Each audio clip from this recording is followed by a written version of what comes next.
Majority Leader. I ask consent that further proceedings on the quorum call be dispensed with. Without objection. Yesterday, a bipartisan supermajority in the House voted to reapprove the conference report of this must-pass legislation. Today, the Senate will set up a final vote for tomorrow, Wednesday, for this chamber to follow suit.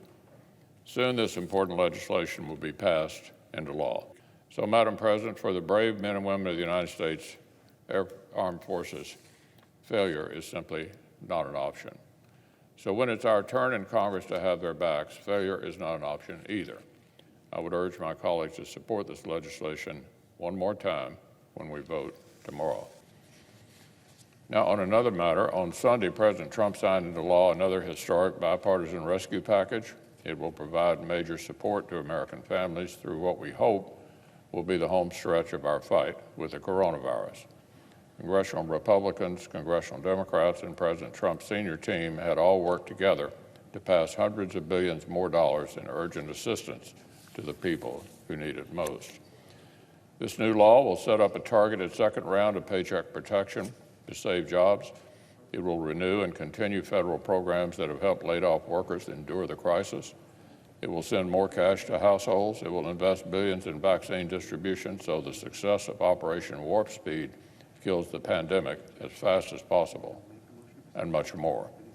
This bipartisan compromise was our shot at getting help to working families on the urgent timeline that they need.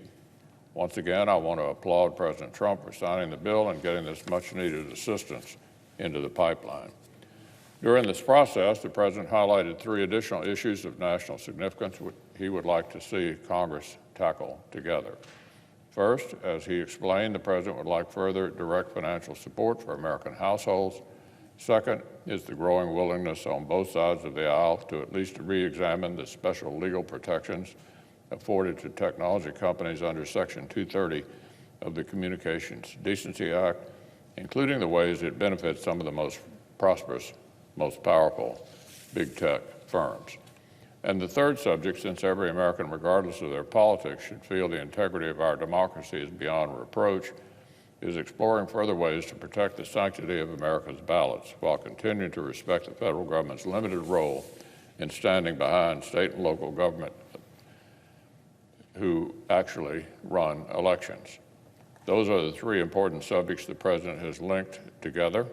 This week, the Senate will begin a process to bring these 3 priorities into focus. There are only a few days left in this session. We should not adjourn until the Senate holds a vote on both measures, the NDAA veto override and the House bill to provide $2,000 checks for the American people. As we all know, the Majority Leader controls the schedule on the floor. So Leader McConnell holds the key to unlocking this dilemma.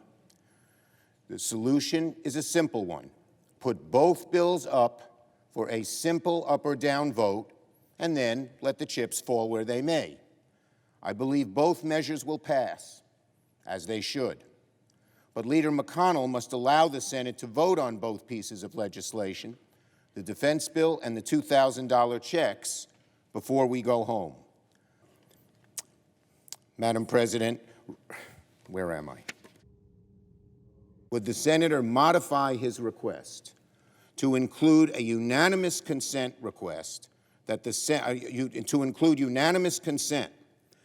Senate proceed to the immediate consideration of H.R. 9051, a bill received from the House to increase recovery rebate amounts to $2,000 per individual, that the bill be read a 3rd time and passed, the motion to reconsider be considered, made, and laid upon the table with no intervening action or debate.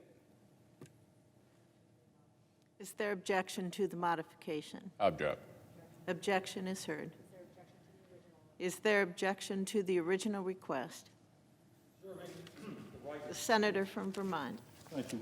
So that is where we are right now in this historic moment. Do we turn our backs on struggling working families, or do we respond to their pain? So, Madam President, would the Senator modify his request that immediately following the vote on the veto override, the Senate proceed to the consideration of H.R. 9051, that the bill be considered read a third time and the Senate vote on passage of the bill without intervening action or debate. Further, that if passed, the motion to reconsider be considered made and laid upon the table. Is there objection to the request for modification? Object. Objection is heard. Is there objection to the original? I object. Objection is heard.